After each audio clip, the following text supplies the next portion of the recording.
Selamat siang Bapak dan teman-teman semuanya. Nama saya Yeni Syahadatun, NIM 21222469. Di sini saya akan mempresentasikan tentang demokrasi dan demokrasi di Indonesia. Untuk yang pertama, pengertian demokrasi. Demokrasi berasal dari bahasa Yunani, yaitu demos dan kratos. Demos bermakna rakyat atau halayak, sedangkan kratos bermakna pemerintahan.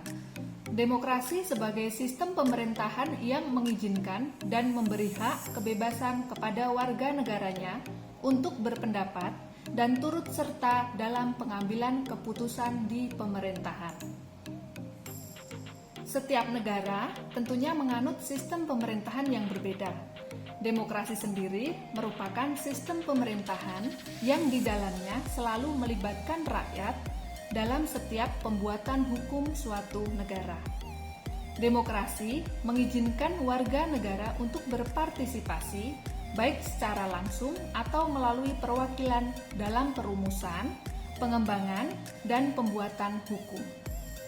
Negara yang menganut sistem demokrasi akan memberikan kebebasan untuk warganya menyampaikan pendapat. Untuk negara Indonesia, menganut sistem ini atau lebih tepatnya menganut sistem demokrasi Pancasila. Yang kedua, untuk ciri-ciri demokrasi. Demokrasi merupakan sistem pemerintahan yang di dalamnya selalu melibatkan rakyat. Ciri-ciri demokrasi adalah yang pertama, keputusan pemerintah untuk seluruh rakyat. Yang kedua, menjalankan konstitusi. Yang ketiga, adanya perwakilan rakyat. Yang keempat, adanya kepartaian. Untuk yang selanjutnya, yaitu prinsip demokrasi. Yang pertama, negara berdasarkan konstitusi. Konstitusi atau undang-undang adalah suatu norma sistem politik dan hukum yang dibuat oleh pemerintah secara tertulis. Konstitusi dijadikan landasan dalam menjalankan negara dan berfungsi sebagai batasan kewenangan pemerintah serta dapat memenuhi hak khalayak. Yang kedua, peradilan tidak memihak atau bebas. Pemerintah tidak boleh melakukan intervensi dalam proses peradilan karena sistem pemerintahan demokrasi menganut peradilan bebas. Yang ketiga, kebebasan berpendapat dan berserikat. Pemerintah dengan sistem demokrasi, setiap warga negaranya dapat membentuk organisasi atau berserikat dan memiliki hak untuk menyampaikan pendapat. Yang keempat, adanya pergantian pemerintahan. Sesuai dengan pengertian demokrasi, pergantian pemerintahan dilakukan secara berkala sehingga meminimalisir penyalahgunaan kekuasaan, korupsi, kolusi, dan juga nepotisme. Yang kelima, kedudukan rakyat sama di mata hukum. Dalam sistem demokrasi, penegakan hukum dilakukan dengan memperhatikan keadilan dan kebenaran tanpa pandang bulu.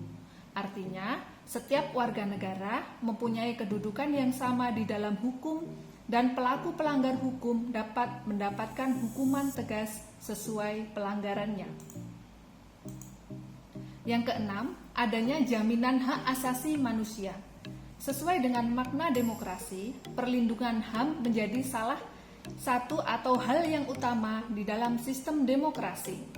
Yang ketujuh, adanya kebebasan pers. Untuk macam-macam demokrasi. Yang pertama, demokrasi berdasarkan bentuknya. Berdasarkan bentuk dibagi menjadi dua, yaitu demokrasi prosedural dan demokrasi substansial. Yang kedua, demokrasi berdasarkan prosesnya. Untuk yang berdasarkan prosesnya dibagi menjadi demokrasi langsung, yaitu proses demokrasi di mana semua elemen masyarakat ikut dalam permusyawarakatan untuk merumuskan dan memutuskan kebijakan undang-undang.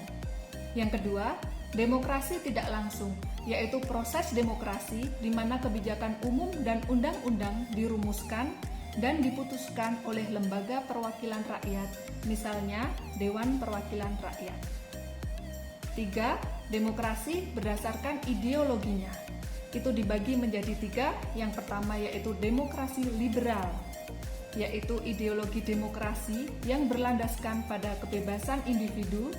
Yang kedua, demokrasi sosial, yaitu ideologi demokrasi yang berlandaskan komunalisme rakyat suatu negara.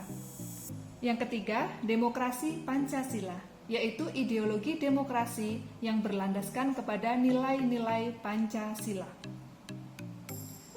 Untuk landasan demokrasi di Indonesia, yang pertama yaitu pembukaan Undang-Undang Dasar tahun 1945, alinea pertama yaitu kemerdekaan ialah hak segala bangsa.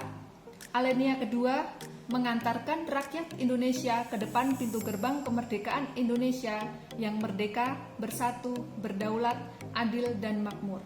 Yang ketiga, atas berkat rahmat Allah yang Maha Kuasa dan didorong oleh keinginan luhur supaya berkehidupan dan kebangsaan yang bebas. Alinea keempat, untuk melindungi segenap bangsa.